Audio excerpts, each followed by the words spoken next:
Hello, in this video, I'm going to talk about ways you can advocate for yourself when you're going through breast cancer and its treatment.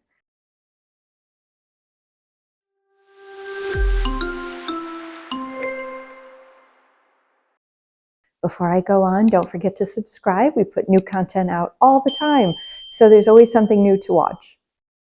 So why is it important to learn how to advocate for yourself? Now, you may already be an excellent advocate, and we'd love you to watch all the way to the end and drop a comment below and tell us if you have any additional tips for how to advocate for yourself. Self-advocacy is so important for several reasons, one of which is because you want to maintain your quality of life. If we don't understand as your healthcare team what you're feeling and experiencing, the questions you have for yourself, we can't provide you the right symptom management or information support. We can't help you navigate through this very disruptive life event. So it's really important that you maintain your quality of life as much as possible. Don't hold back. A lot of people don't want to be the bad patient or don't want to complain. But how are your doctors supposed to take good care of you? How are the nurses, the physician's assistant, nurse practitioners supposed to take good care of you if they don't know how you're feeling? Now, a lot of doctors say, my patients do just fine during chemotherapy. My patients would tell me if they weren't. And we actually know that's not the case. We actually know that this is interesting. When there's a really good bond between patient and doctor, that the doctor underestimates the patient's symptoms. I think there's this collegiality and there's this affinity between two people, and the doctor feels confident that the patient will let them know if they're having problems, and the patient doesn't want to hurt the doctor's feelings or create any friction in the relationship. But it's a sad thing to know that the better a relationship you have, the less aware your doctor may be of your side effects. So it's really important for you to let your doctor and other members of your medical team know how you're actually feeling.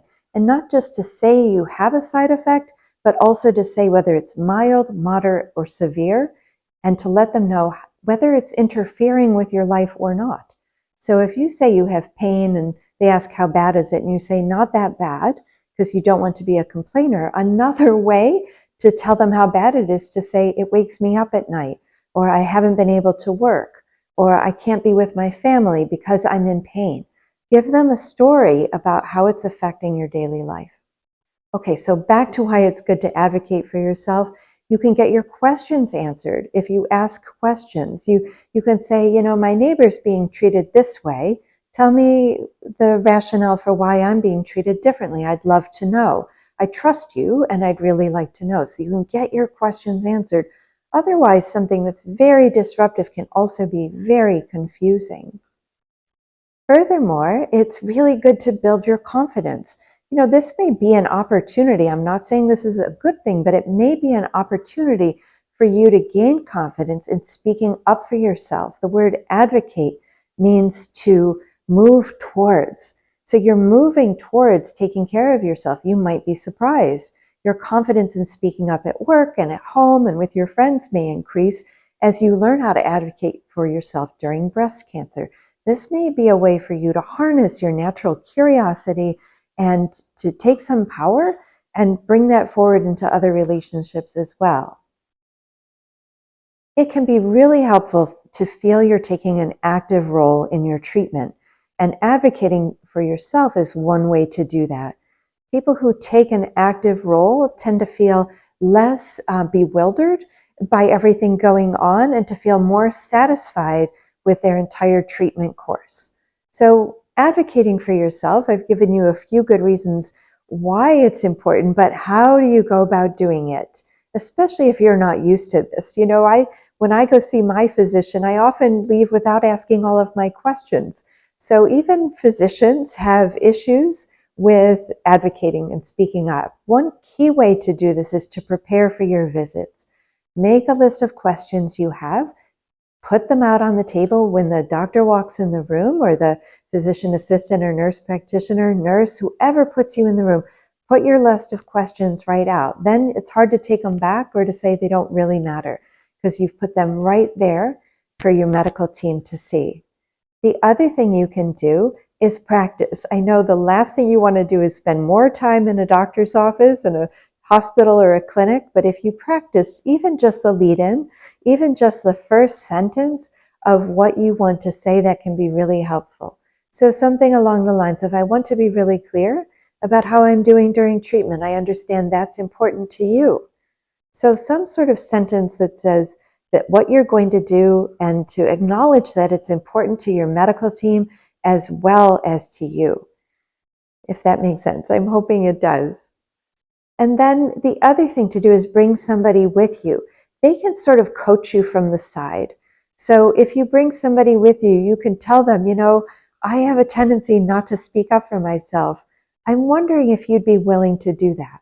So your friend or family member can say with you there, I want to let you know that Susan's having some more side effects, and then turn to you and say, would you like to tell the doctor, nurse practitioner, physician assistant, would you like to tell this member of your team what's been going on?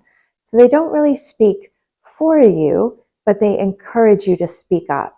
And if something gets missed or misunderstood by the physician or any other member of the healthcare team, they can help recalibrate that. But again, you don't want them speaking for you. If you want to learn how to advocate for yourself, let them know exactly what you need. I don't need you to speak for me. I need you to remind me that I wanted to speak up. It's an important distinction when we're talking about self-advocacy. There are a few other tips besides writing things down, writing your questions down and putting them right out, bringing somebody with you. You can slow things down in the appointment by taking notes or having somebody next to you taking notes. That can be a helpful way to make sure things are clarified. Another thing you can do is summarize what you hear back. So it sounds like the plan is these 4 things, or I want to tell you what I've heard today, because this is where communication breaks down. The person talking thinks you understand everything and you don't want to ask for clarification. If you don't want to say that wasn't clear to me, you can say, I'd like to repeat back what I've heard. It doesn't take that long. Even the most doctor who's running the most behind you can imagine is going to want to make sure you understand. And if they hear something that wasn't what they intended to convey, they will correct that. So asking questions, being honest, having somebody with you, practicing ahead of time, all of these are ways that you can create open and honest communication, take an active role in your own care, and be a self-advocate.